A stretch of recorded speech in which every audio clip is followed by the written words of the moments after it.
All right, so let's get into this California bill here. Like I said, I released Monday's episode, and almost as soon as that episode went to air, this California bill was passed. For people who don't know, basically the governor of California, and by the way, all of you know, I know that, but for people who are living under a rock or don't like college sports but love Aaron Torres enough to listen to his podcast, first of all, shout out to you people. This California bill put into place by Governor Gavin Newsom, and basically kind of the simple concept of it is pretty straightforward. It is basically that college athletes, at least in the state of California, will be able to now benefit off of their name, image, and likeness. For people who don't really understand what that means, that doesn't mean that college athletes will get paid. What it means is that they can now collect endorsement dollars, right? So we all know that college athletes, we all know the deal.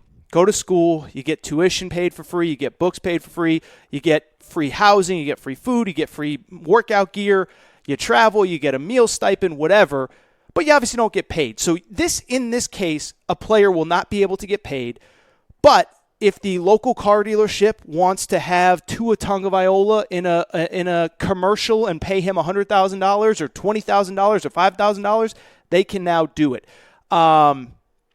If the next big quarterback, coming out of high school, if whatever, fill in the blank, place wants to pay that kid $500,000 coming out of high school to commit to Ohio State, and the Columbus Dispatch wants to sponsor him or whatever, they can do that. And so again, people, this wouldn't allow people to get paid, but it would allow them to kind of get endorsement dollars.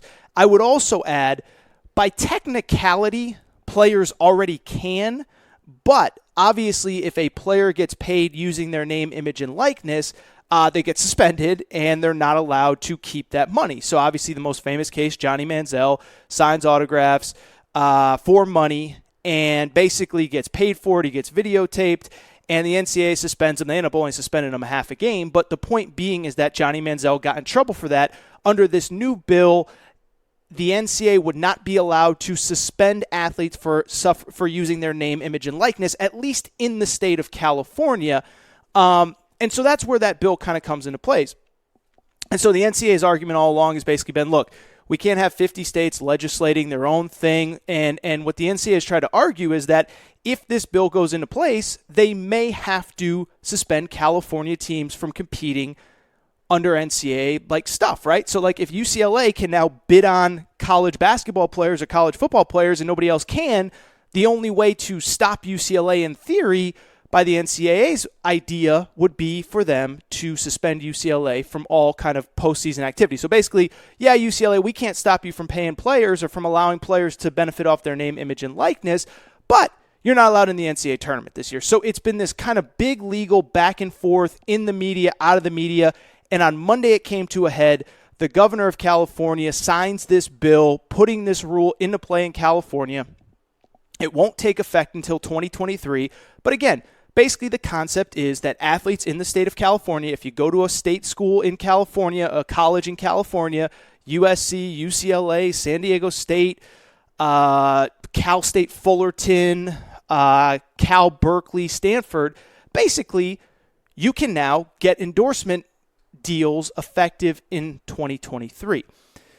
And so this bill became this big national talking point. It was this big win for people that are in favor of college athletes' rights, all that stuff. And obviously the governor, Gavin Newsom, signed it with LeBron James. It's going to be on an episode of The Shop, and it was this big to-do.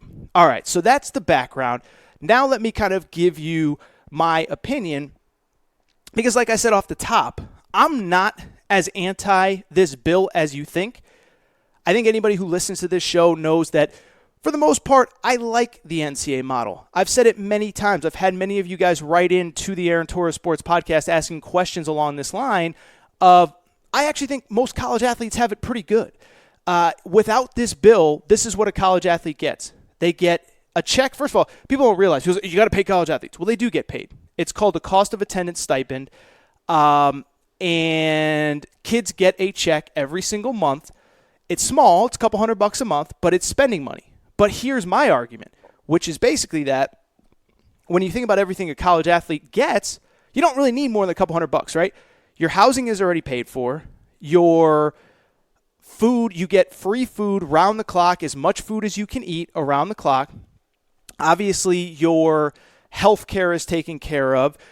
As I mentioned, your housing is taken care of. Any academic needs, whether it's books, whether it's tutoring, whether it's whatever, it's taken care of. And so, as you guys know, my argument has always been, I think college athletes have it pretty good. And what you have to remember, it's not just the 5 guys at the college that play high-level college basketball that get these benefits that are going to go to the NBA in 2 years. It's also the track team. It's also the volleyball team. It's also the men's wrestling team. It's also the softball team. And so in general, I actually think college athletes have it pretty good. Nobody wants to hear that. You guys do, because you guys are kind of a smart audience. But, most people on social media don't want to hear that. They want to talk about how terrible it is for college athletes and they have it so bad and life's so tough and this is modern day slavery. It's like, no, it's not. No, it's not. They got it pretty good. Free education, free room and board, free health care, free food. That's a pretty good life. That's not modern day slavery. Stop telling me it's modern day slavery. It's not. It's not indentured servitude. It's not. It's a pretty good deal. Now, could it be better? It could potentially be better. And that's where this comes in. And so I think a lot of people, kind of if you just follow me on Twitter, at Aaron_Torres, I've been kind of outspoken. But to be clear, to make things abundantly clear, I am not opposed to athletes being able to benefit off their name, image, and likeness. And I've never been opposed to it. And I can tell you the exact moment that I decided that I was not against athletes being able to benefit off their name, image, and likeness. It was back in 2010. 2010, that was a long time ago. That was a decade ago. If you remember, and many of you won't, AJ Green, who is now with the Cincinnati Bengals, AJ Green was a wide receiver at the University of Georgia. And in his junior year, he was one of the prominent players in all of college football. He got suspended for 4 games for selling a game-worn jersey. Went to a bowl game, wore the jersey, kept the jersey, sold it for whatever, $500 or $200 or whatever. He ended up getting suspended for 4 games. He ended up missing a third of Georgia's season that year. And I remember back then, 2010, saying, well, it's his jersey. That doesn't really seem fair to me. And ever since then, I've been like, okay, guys should be able to benefit off their name, image, and likeness. Because when I looked at that AJ Green situation, I said, it's his jersey. It's literally the clothes off his back. If he wants to sell it, he should be able to sell it. And I remember thinking at the time and writing at the time, like, where do you draw the line, right? And to go back to 2010, it was a long time ago. If you don't remember that era, I'll make a little bit of a historic reference. That was like back when you used to sell shit on Craigslist, right? Remember Craigslist before it became a place that only creeps and pedophiles hung out? Like Craigslist was the place that you went to sell stuff. I remember writing at the time, like, well, where does this end for AJ Green? He can't sell his jersey. Like, can he sell his couch on Craigslist? Or is that against NCAA rules? So to me, I've never understood this idea that guys shouldn't be able to benefit off of, again, their name, image, and likeness, to basically endorse a product, to be able to go to the local car dealership, to be able to go to whatever the local dealership, whatever the local business is that wants to sponsor him. I'd also add, and I've said this in every interview that I've done this week, I think it'd be hypocritical for me to say that an athlete shouldn't be able to benefit off his name, image, and likeness, because I'll be honest, I benefit off my own name, image, and likeness. I sell advertisements for this podcast because people want to be associated with Aaron Torres. Now, let's be honest. Probably more people want to be associated with Tua or Trevor Lawrence or, Tyrese Maxey at Kentucky or Zion Williamson last year. But I use my name, image, and likeness. So why shouldn't an athlete be able to do the same? So I've never been opposed to the name, image, and likeness rule. What I do have a problem with, and this is where all the back and forth and my beef with Richard Sherman, this is where it all comes from. Where it all comes from is this. What I don't like is politicians who do not care about college athletics, who have no idea about the issue, who Gavin Newsom, I can guarantee you, has never been to a college campus. He's never been to the facility at UCLA or at USC or at San Diego State or at Cal. He doesn't care about student athletes. He cares about an easy political win, a public win, sitting there with LeBron James, dapping it up, high-fiving, talking about how they're going to change the system. Gavin Newsom doesn't care about college athletes. He cares about an easy political win, and this is the easiest political win because nobody publicly will go against him. Now, I will.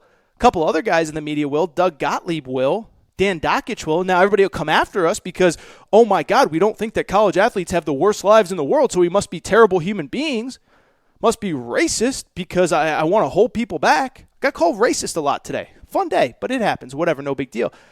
But so guys like me and Gottlieb and Dan Dockich, like, yeah, we'll say this is like, let's pump the brakes here. But that's really my only issue with this, is that I think it can be done, and I think it should be done, but I think it should be done in the proper way. It shouldn't be a governor who doesn't know anything about college athletics trying to strong-arm the NCAA into doing something, into putting in legislature before it's ready. And my only thing is, I think we need to figure out the system and how it works. And it's ironic because I've seen so many people kind of talk about this. I've seen so many people, well, they should just be able to do it right now. And it's like, well, no. Whenever any bill goes into place or whatever in real life, it takes time, right? And I will give Gavin Newsom credit for this. He set up the bill so it doesn't go into place until 2023. And the NCAA has time to kind of put in their own kind of, legislation or whatever so that kids can benefit off their name, image, and likeness. And I thought that the best kind of conversation that came out of this, it's not people yelling and screaming in one way or yelling and screaming in the other way. The NCAA is terrible. The NCAA is great. I saw Greg Sankey, the commissioner of the SEC. I'll read his quotes verbatim because I thought they were the best ones that I saw. He said, "There is meaningful concern related to the inherent consequences that will inevitably arise when individual states unilaterally alter a set of rules that currently apply to student-athletes in universities across the country. In the Southeastern Conference, we are proud of the support we currently provide to student-athletes and believe there is a need to engage in thoughtful discourse that considers the benefits of the current structure of intercollegiate athletics as well as the interests of present-day student-athletes and the national balance of intercollegiate athletic competition. We must also fully address the underlying potential for abuse by external forces and strive for a structure that appropriately ties financial support of student athletes to their educational pursuits." So basically what that's a long way of saying is, listen, the NCAA is trying. We got a working group. We're trying to figure this thing out. But we can't just rush rules into place because some governor in California decided that this is what's best for him. And again, that he wants an easy political win. And let me explain why. So after this governor of California put in this legislation, all of a sudden all these other states started proposing their own bills. And I think it's pretty obvious why. I think it's very fascinating why. It's that no state wants to get left behind, right? Like you don't want to be the state of Georgia and all your best players are going to California because California has this bill and you don't. And so all of a sudden Florida has legislation that they're looking at. And all these other states, I heard Matt Jones, my buddy, say that Kentucky's looking into it. Ohio is looking into it. One of the former Ohio State players is like a senator or something, but Ohio is looking into it. And the reason why is very simple. These states don't want to get left behind. They don't want in 2023 UCLA to be able to go out and get the top 25 recruits in the country or the top 20 football players in the country and the top 5 basketball players in the country, pay them $100,000 and bring them to campus. And so my only issue is that we just need to figure out a way to get this done, kind of what the NCAA is saying on the national level. Look, every time the NCAA comes out and says, like, we're working on this, but we have to be careful, of course the natural inclination is for, they're just protecting their own interests. It's like, no, but we have 50 states with 50 different rules, and we got to get everybody under the same umbrella. And what happens is when every state tries to use political pressure to make things happen, what's going to end up happening is the Wild Wild West. And so I use the example of Florida because in the state of Florida, I already saw that they are working on legislation and their legislation could go into effect as early as April of 2020. That is 6 months from now. That is before the current group of high school seniors graduates high school. And so if Florida has their way, they're going to have this rule in place. And in theory, high school seniors that have not yet committed to colleges could get paid to go to Florida or Florida State or Miami or UCF or USF by the next calendar basketball season and football season. So if you're, say, who's the top high school player in the country right now? Cade Cunningham. So Cade Cunningham, top high school player in the country, If Florida gets their way, we could literally have a situation where North Carolina and Kentucky and Oklahoma State are all recruiting Cade Cunningham, and Florida can come in 6 months and offer him a bag of cash to quote-unquote endorse a product.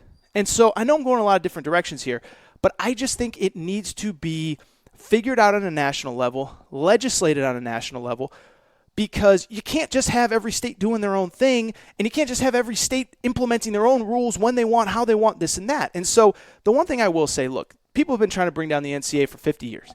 I'm a student of sports. I'm a student of college sports. And people have been in court with the NCAA forever. Okay? I know I just sounded like Sandlot. Forever. They've been in legislation, or they've been in court battling the NCAA forever. I don't think any of this is going to take place overnight today. I don't think it's going to happen tomorrow, and I think the NCAA is going to fight it tooth and nail. I do think eventually we're going to get to a point in 2 years or 5 years or 10 years where players will be able to benefit off their name, image, and likeness. What I do think we have to be careful about, though, is just this idea. Let me backtrack. So that's kind of the big picture. Now let me explain just kind of my general thoughts on it. My general thoughts are pretty simple. I think I've said it a few times. I'm not opposed to kids benefiting off their name, image, and likeness. I would like to live in a world where a Tua Tagovailoa, where a Trevor Lawrence comes to campus and has to earn their spot and earn their endorsement figures before they can just go out and make money. And that's the part that concerns me. What concerns me is kind of what I was just saying a minute ago, kind of the wild west element where the next great high school quarterback, we're just paying them $500,000 or $1 million or $200,000 or whatever the cost will be to get him to go to your college. Because I think that puts, listen, and I know nobody feels bad for these high school kids, but I do think it puts a little bit of pressure on them, right? Like it's like, what happens to the kid that gets paid $500,000 and it doesn't work out? It happens in football all the time, by the way. So let's just use, and this is the example I've been using all week. So Justin Fields is the quarterback at Ohio State. If you haven't watched, he's awesome. I mean, he is phenomenal. He's also a transfer. He also went to Georgia, didn't earn the job as the number one quarterback in the country. And so here's my question. I don't know, like maybe this is just me morally, but I worry about the idea that Justin Fields is coming out of high school, the next Justin Fields in 10 years, and Ohio State and Bama and Clemson and USC can just get into a bidding war for him. And whoever has the most money, if a booster wants to pay $2 million to Justin Fields, they pay him $2 million. What happens if he doesn't win that starting quarterback job? What happens if he has to transfer? Like, what happens then? Does he have to pay back the money? Does the booster have to pay him to go play for another school? What happens if it's a one-time deal where the head of whatever at USC pays Justin Fields, and this is just an example, the next Justin Fields, we won't use Justin Fields, the next Justin Fields, pays him $2 million on a one-time deal, or let's not say $2 million, let's say $500,000. Pays him $500,000, 1 year, one endorsement to come do a car commercial. Goes to USC, he's a disaster, he has to transfer. What happens if he already helped his parents with a down payment for a house? And all of a sudden he's making no money. Then what happens? And so I just think we're going to put, if it just becomes the Wild West, if it just becomes a situation where recruits are just getting paid to the highest bidder, like I think that's a very scary situation for college sports. Because even in the NBA, even in the NFL, one, people say, oh, you need a free market for all these players. Well, there's not a free market in the NBA. If the Golden State Warriors want to pay LeBron James $200 million to play for them, they can't. There's a salary cap. There's a salary cap in the NFL. The Dallas Cowboys can't just go out and outbid the New England Patriots for Tom Brady. And so now there's going to be free market for these student athletes. Like, to me, that's what my concern is the idea that we're just going to pay kids at 18 years old, whatever, to get them to campus. And again, what happens when they put a down payment on a house for mom and dad or whatever, and that money doesn't keep going in? I mean, at least when you get to the NBA or the NFL, it's a 4 or 5 year, 6 year contract. When you get to college, I mean, it might be a one-off, here's $200,000 to do one car commercial. What happens if that money stops coming in?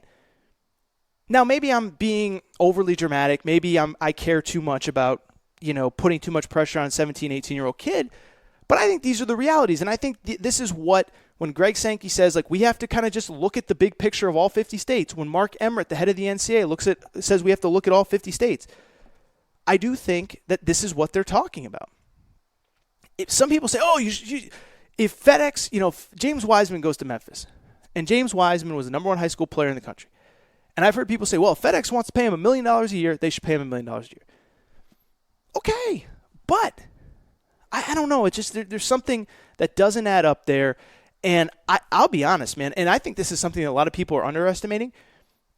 I'm kind of scared for what the market will be. And by the way, I'm just talking all of this out because I've thought about this, but I haven't put it all out there yet. What would the market be for James Wiseman or Justin Fields or Trevor Lawrence coming out of high school? Because I know some of these boosters, and I know all they want to do is win. And I know, like, people think, what's Trevor Lawrence going to get on the open market? $50,000? Like, no, I think he's going to get like $1 million. I don't know if that's great. And I would also add, it does come with actual. So that's just kind of my broader. Be careful about this. Here are the actual problems that could come with it, and this is where kind of the future of sports scares me. And this is where, to get back to what I was saying, the vast majority of college athletes have it really good. And yes, do I feel bad that Zion Williamson couldn't make a little bit more pocket change at Duke last year? Of course I do. But I would also add, Zion just signed a $100 million shoe contract. Zion, it worked out just fine.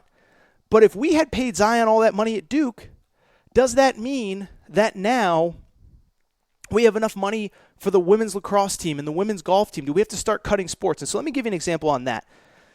So I use this example on a radio interview, but let's not talk about the major athletic departments where money is just being printed, right? So let's not talk about Ohio State. Let's not talk about Texas. Let's take a smaller athletic department where money isn't as bountiful as it is. Let's say Wake Forest. There's a Wake Forest booster that gives $500,000 a year every single year to Wake Forest athletics. Now, in the current situation, he may give it to whatever. He may give it to Wake Forest, and that $500,000 may go and fund the women's golf program for an entire year. Obviously, it goes without saying, women's golf doesn't make any money. Somebody needs to subsidize it. And so that booster that really just wants really good football and basketball tickets, he's paying $500,000, but it's going to the women's golf team, right? So what happens in 5 years when athletes can get their name, image, and likeness paid for? What happens when that booster says, you know what, that $500,000, instead of giving it to the athletic department, and I'm not saying feel bad for the rich old white guys in charge, but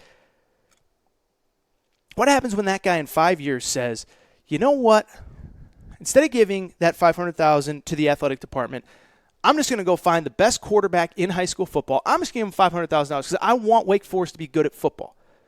So I don't really care about where my money was going before.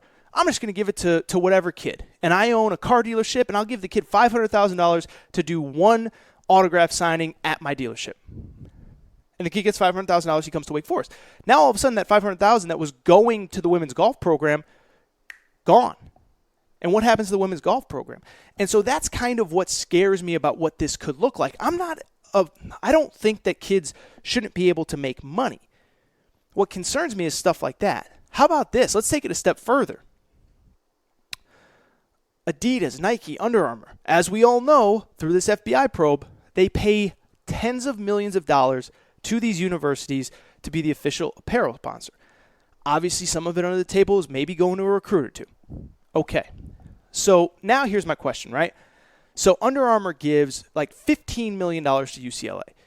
And like I said, that $15 million goes, Under Armour is the official apparel sponsor of UCLA. Under Armour is all over the UCLA campus, just like Nike's all over the Duke campus, Nike's all over the Kentucky campus, Adidas is all over the Kansas campus. What happens if in 10 years, Under Armour says, you know what, this is a really bad investment. I really don't care about paying $15 million and having our logo on the women's golf team and the men's gymnastics team and the men's swimming and diving team. I'm just going to pay $100,000 to all 12 basketball players at UCLA. Now, that's great for all 12 basketball players, But these athletic departments have now become so reliant on shoe money that if UCLA decide or Under Armour decided, you know what, we're just going to pay the quarterback of the football team and the 12 guys on the basketball team, the entire athletic department would go under. There wouldn't be enough money to pay for everything.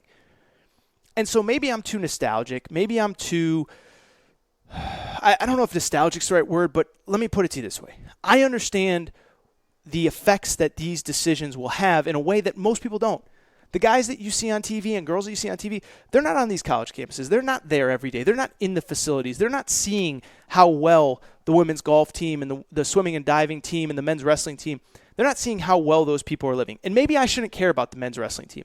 Maybe I shouldn't care that if they can't pay their own bills, then they're SOL. But that wrestling team also has 10, 12 guys on that team that are getting free college scholarships to whatever school they're going to, thanks to the basketball team, thanks to the football team, thanks to Under Armour, thanks to Nike, thanks to Adidas.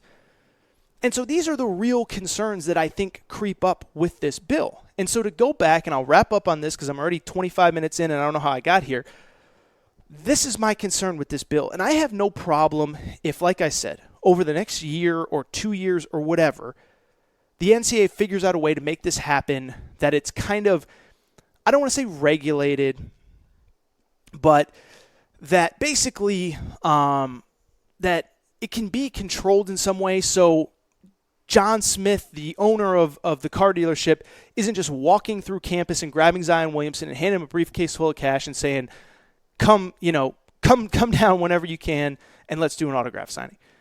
Because I think, again, that gets into a slippery slope, that gets into a gray area. And so, yes, if John Smith wants Zion Williamson for a TV commercial, I have no problem with him going through the athletic department, not so the athletic department can skim money off the top. That's not what this is about. Just so that it can be structured, so there can be like reasonable, I don't know, limitations isn't right, but so that it can be done in the framework. And so when the NCAA says they're working on this stuff, like they actually really are working on this stuff. But it takes more than Gavin Newsom deciding that he wants to look woke on LeBron James's show, signing some bill without knowing any of the details. By the way, one thing I would say, and I think I already said this, but I'm so fired up about this. The one thing that I would say is if the NCAA is guilty of anything, I don't think it's exploiting players. I think most of them have it pretty good. What I think the NCAA is guilty of is bad PR. And like I said, if I was the NCAA, first thing I would have done when this bill was proposed 2, 3, 4 weeks ago, whatever it was, I would have said, Gavin Newsom, we invite you down to UCLA. We want you to see how our entire athletic department functions, how all the pieces go together, how, yes, it stinks that the star basketball player can't make a little bit of money on the side. But on the flip side, because they can't make a little bit of money, it does help out women's swimming and diving, women's gymnastics, men's wrestling, men's baseball, whatever.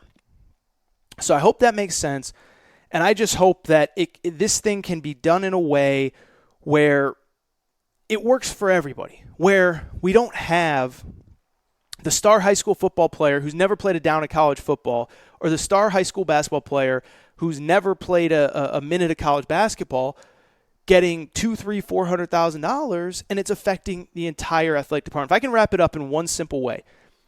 There's a columnist, and I shared his column on Twitter the other night. His name is Mark Ziegler. He's from the San Diego Union Tribune. He's in San Diego. He covers San Diego State, does actually a really good job. And he basically described it like this, is like, this is an ecosystem.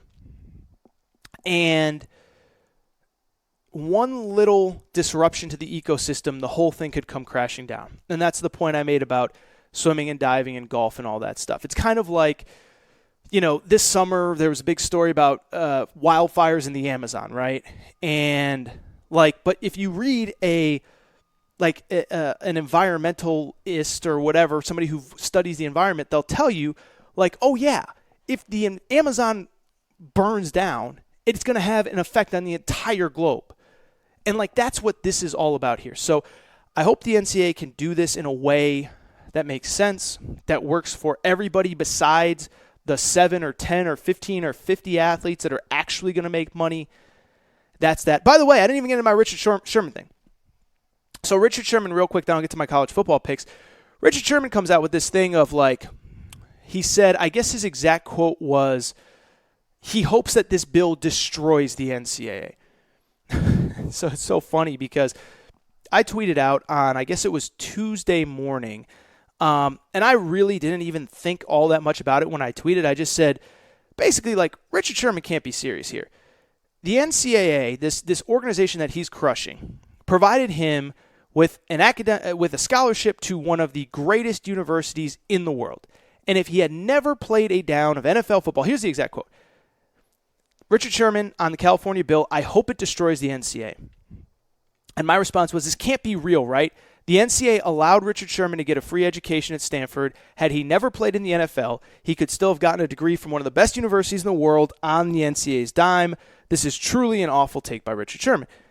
And it was funny because I didn't really think much about it when I tweeted it out, and I was actually off social media. It came out on Tuesday morning, and Wednesday I'm doing work, and all of a sudden my phone just blows up, and Richard Sherman came back at me, bro, my scholarship wasn't even paid for by the NCAA. It was paid for by private donors.